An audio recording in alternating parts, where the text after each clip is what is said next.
Hello, my name is Josh Herring. I'm a humanities instructor at Thales Academy, Rolesville, and I want to begin this video by thanking you for agreeing to judge for the 2017 Thales Academy Big Questions Debate.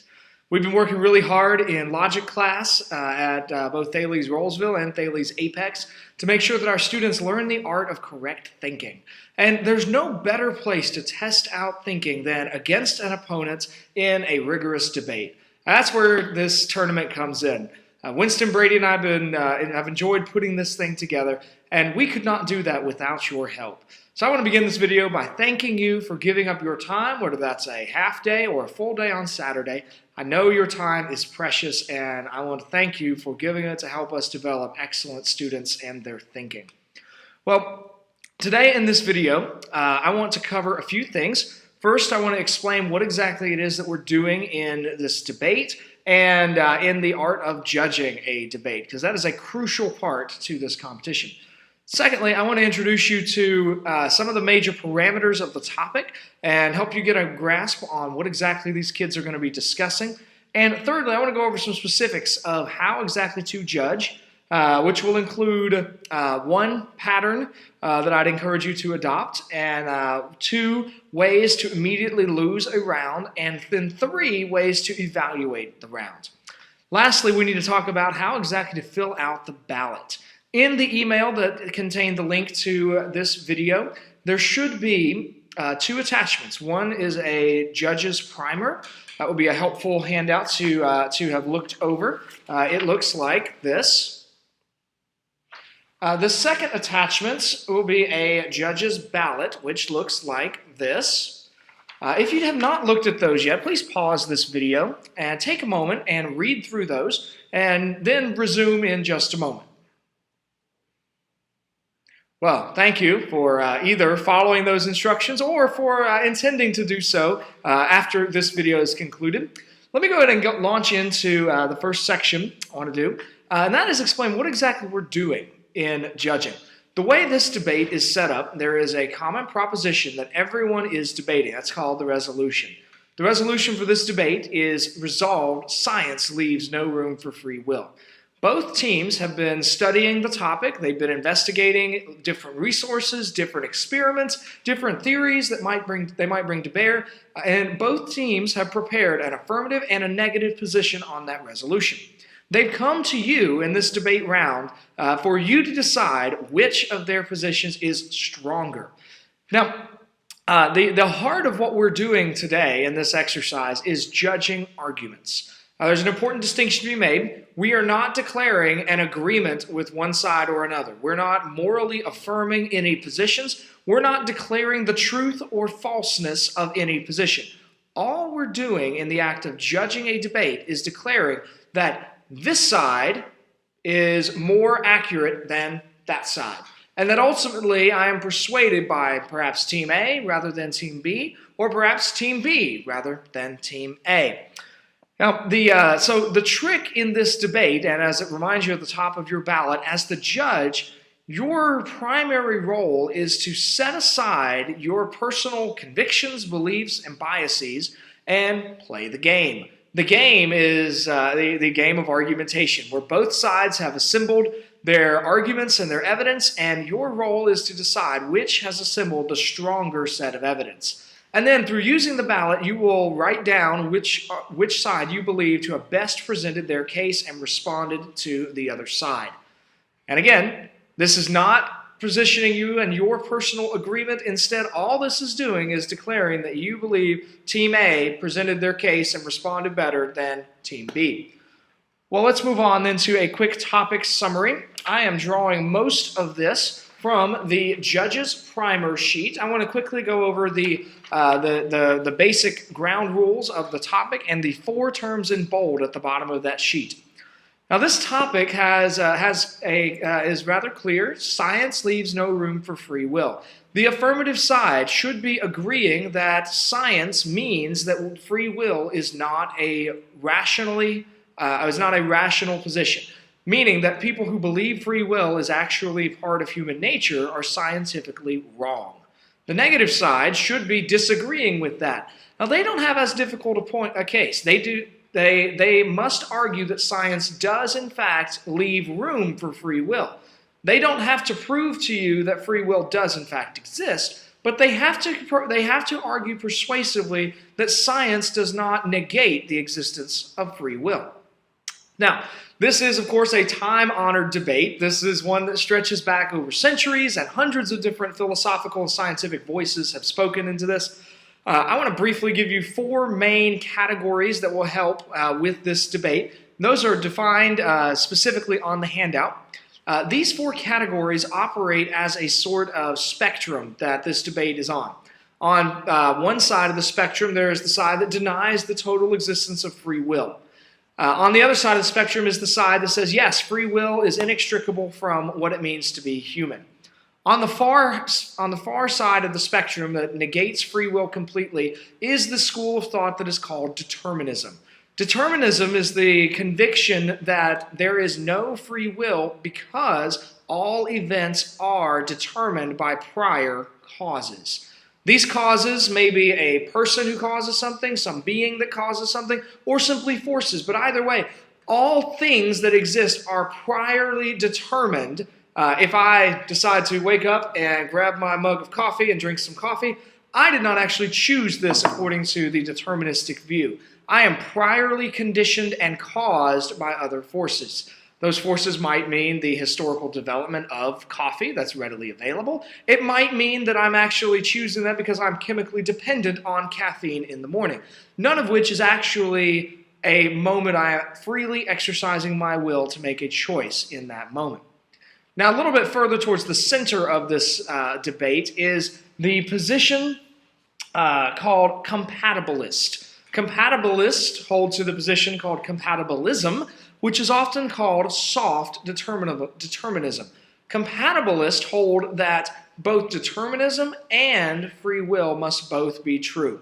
A compatibilist philosopher will often argue that people have free will, but that they exercise their free will within a deterministic universe. So, of course, I don't choose whether or not I am bound to the earth. The force of gravity holds me to the earth. That's an example of a deterministic view. But at the same time, within that deterministic view, I can choose to walk to my car or remain seated in this chair. I have options within a deterministic view. So a compatibilist philosopher or scientist will say, not convinced that we have to pick an either or. This is a both and situation. So those are the two on the deterministic side of the spectrum, either a hard determinism or a soft determinism, a no free will at all position or a possibility of free will position. On the other side of the spectrum is a position called incompatibilism. Those who hold to this are called incompatibilists, and they argue that the compatibilist position is nonsense. It's impossible for both of these to exist. Either we have free will or we don't. You can't say both because that is logically fallacious and contradictory. So the incompatibilist school are directly operating against the compatibilist thinkers. On the far end of our spectrum arguing for free will is the position called libertarianism. Libertarianism asserts that free will is an essential part of human nature. Libertarian philosophers often maintain that the mind and the body are two different things. Because of that, you can often speak of the body being governed by deterministic forces, but that is not the totality of what it means to be human. There is also something called the soul in a biblical or Judeo-Christian perspective, or the mind in a traditional but not necessarily religious perspective, and these two factors are the source of our human free will. This is where we draw our thoughts from, and then the mind or the soul governs the physical body. So, when you are sitting in the round and students begin throwing out these terms, at the tournament you will receive a copy of the judge's primer, so you'll have these definitions on hand. Students should be well familiar with these terms and they should use them correctly. But hopefully this very brief overview has enabled you to understand the parameters of the philosophical domain that we're going to be debating today. Now, in the remaining 5 minutes or so of this video, let me quickly go over how exactly to judge. Because you will be handed at the tournament this ballot And this is the key to finishing the round, that you will have filled out this ballot. But how to reach your decision is a process I want to address for a few moments. As mentioned before, I've got these sections numbered. First, I want to speak to one important habit or pattern that I would encourage you to use in this debate, and that is the habit of careful note-taking. Part of your decision as a judge is going to depend on how closely you listen to the debaters and you write down the arguments that they say and then the way that they then respond to each other. And I'll show you an example of this in just a moment. The heart of this debate is that students are bringing thoughts to each other and are then responding to one another. So part of your role as judge is to pay careful attention to who has responded and who has not. Which takes us then to three levels of judging the debate. And I apologize for the awkwardness of this section, but I'm going to take you over to my whiteboard in my classroom to demonstrate how we can consider this section. Now, in the whiteboard behind me, you'll notice I've got Team A and Team B, both of which have given three arguments. Now, in this whiteboard example, the Team A has effectively responded to all three arguments that Team B made. Team B, however, has only responded to two of the arguments that Team A made. Leaving by the end of the round, that means that Team B has dropped one of Team A's arguments. Meanwhile, Team A has answered all three of Team B's arguments and has not dropped any arguments. Currently, as this graph shows, Team A should be winning the round because they have responded to all of Team B's arguments. The round is not just about saying information and listing facts, but debate is fundamentally a conversation where one person raises information and arguments, the other person must respond to the other arguments. This, in technical terms, is called the burden of rejoinder. Both teams must respond to each other's arguments. This, then, is the first way you can score the round. If one team does not effectively respond to the other team's arguments, if you have a dropped argument, the team that best responds or answers back the other team's arguments should win the round. But that is not the only way you judge a round. The second way that you should judge a round is by comparing evidence. Perhaps Team A doesn't have any sources that they cite, while Team B does. That is a second level of criteria. You should weigh the evidence that they each bring to the round. So that then gives you two ways to consider the round. The last one is if both of those two have failed. If both teams answer all arguments back and they bring an equal quality of evidence to the round, then we're on to the third and final section of this round. And that is then judging it by way of persuasion. There really is a subjective element to a debate. It is the competing team's job to convince you of their argument. So the competing team should clearly word their argument, they should clearly bring evidence, and they should clearly answer questions, and they should clearly communicate all of that. If you are persuaded and all else is equal, you should give them the round. If your teams are tied, ultimately then you simply have to decide who has made the best case and give the round to that team. Lastly, in this video, I want to address two ways that the teams can automatically forfeit the round. If one of these happens, don't tell the teams that they have forfeited the round because it may change by the end of the round. You need to let the round play out, but if one of these two things happens, then the teams have finished competition in that moment. The first of them is called topicality. If a team is running a position that is not related to the resolution, then they are off topic, and if the other team is on topic, then that team wins the round. Secondly, in the final round of speaking, it is a vital rule that no team can bring in new information because the other team does not have time to prepare an adequate response. If Team A has never brought up the philosopher Leibniz before the final round, but then gives in their final round a lot of information from the philosopher Leibniz, then they have broken this rule, and the other team cannot respond to them. The team that brings up new information then should lose the round, especially if the final speaking team points out that the previous team broke this rule. Thank you for joining this second video. I apologize for not being able to fit this all into one. That being said, we were discussing the two ways to lose a round. Those are topicality, where one team is running a position that is not in any way related to the resolution of the day, and the second one is when the other team brings in new information. If either of those occur, then the team that commits that violation loses the round. That makes your job as judge very easy. One way that this can be done in a way that's even easier to tell, if the other team brings up the objection that this has occurred, it then signals to you that you should look back over your notes and see if you agree. It does sometimes happen that one team will accuse the other team of topicality unjustly, or they'll bring up new information that is not really new. That too is where your role as judge comes in, where you then need to decide if the accusing team is accurate in their judgment. Now, thank you again for your time today. I want to wrap this up by walking you through the pieces of the ballot. You will receive multiple copies of this ballot sheet on the day of the tournament, but if you have this open either on your screen or have printed out a copy, please look along as I walk you through the pieces of the ballot. On the day of the tournament, you'll need to fill out which round particularly you are judging.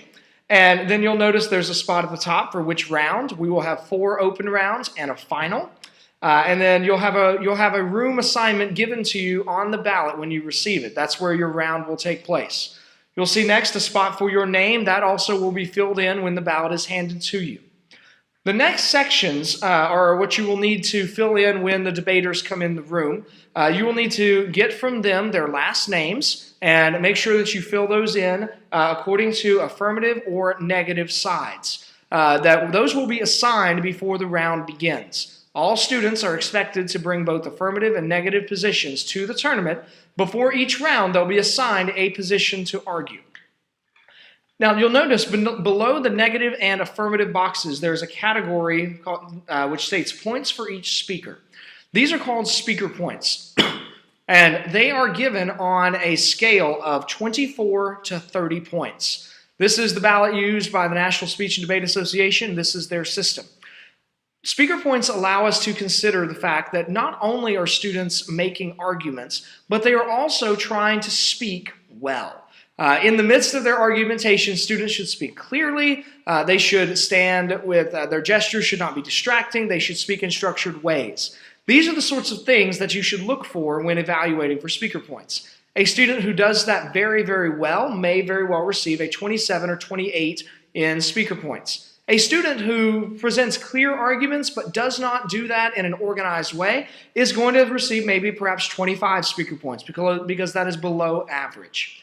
Now, if you feel that something unethical has occurred and you feel bound by your conscience to give students a very low score, perhaps a 21 or a 22, then just be aware that I will ask you when you turn in your ballot to explain to me what exactly happened that was unethical. And that may be a place where I, as tournament director, weigh in. If I disagree with you that that was not unethical, I may increase that student's speaker point value to the minimum of 25 to signal below average. Speaker points are a tie-breaking mechanism. The primary way of advancing in a debate tournament is through victory in a round. If students win their first 2 rounds and go on to a third or a fourth, they will be positioned very well for a final round. But as we go throughout the day, if there are any ties, if 2 students have won both of their third round, all 3 of their rounds 1 through 3, then as we're arranging pairs for round 4, we will look to speaker points. Students who have higher speaker points with a similar win-loss record will be paired against each other. So I just want you to be aware there that not only are you determining who should win, but also you are evaluating the speaking skill of each student. And typically, there may be exceptions to this, but typically a team that wins the round will also have higher speaker points than the team that lost. Now, as you get down below that, you will see a box which asks you to check winning side. There is the affirmative and there is the negative, and then there is a place for their code. Now, students will all have their code, which will be closely related to their last names, and we'll go over. We'll have that officially set up by day of the tournament. but it is very important for you to clearly mark which side you believe won. That lets us in the ballot or in the tabbing room quickly enter into the spreadsheet who won so that we can get the next round moving as quickly as possible. Now, please take note of the following pieces of this particular sheet. You have the resolution listed there. Science leaves no room for free will. You have 3 pieces of information on the ballot that we've already gone over in part. The first piece reminds you that you need to be objective because students must be prepared.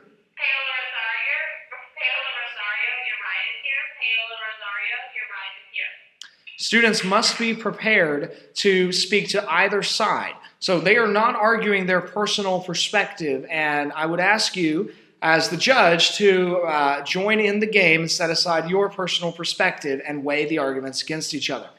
The second point there is a repetition of what we've already talked about topicality. If students violate the topicality rule, that team forfeits the round. Thirdly, this gets to more of your job as a judge. As you're filling out the ballot, then give reasons why the team you believe won the round. These reasons help support and help explain if there's any discrepancy about it, and this gives justification for why you scored the round you did. It also gives you an opportunity to give students feedback, whether that's feedback in clarity of speech, arrangement of argumentation, or use of evidence. This is your opportunity to do that. At the very bottom of your ballot, you will see a piece labeled Reason for Decision. This is the place where you need to give a detailed explanation for why the team won that you believe won the round. You are the judge. Your decision stands. This is the place to explain the affirmative team clearly violated the topicality standard. They argued that science leaves room for elephants to grow tails, which has nothing to do with our resolution today. Or perhaps you explained the negative team gave excellent arguments and responded to all of the affirmative team's arguments. The affirmative team dropped 2 of the negative team's arguments and therefore should lose the round. This is the place where you communicate to each side, here's why they lost or won.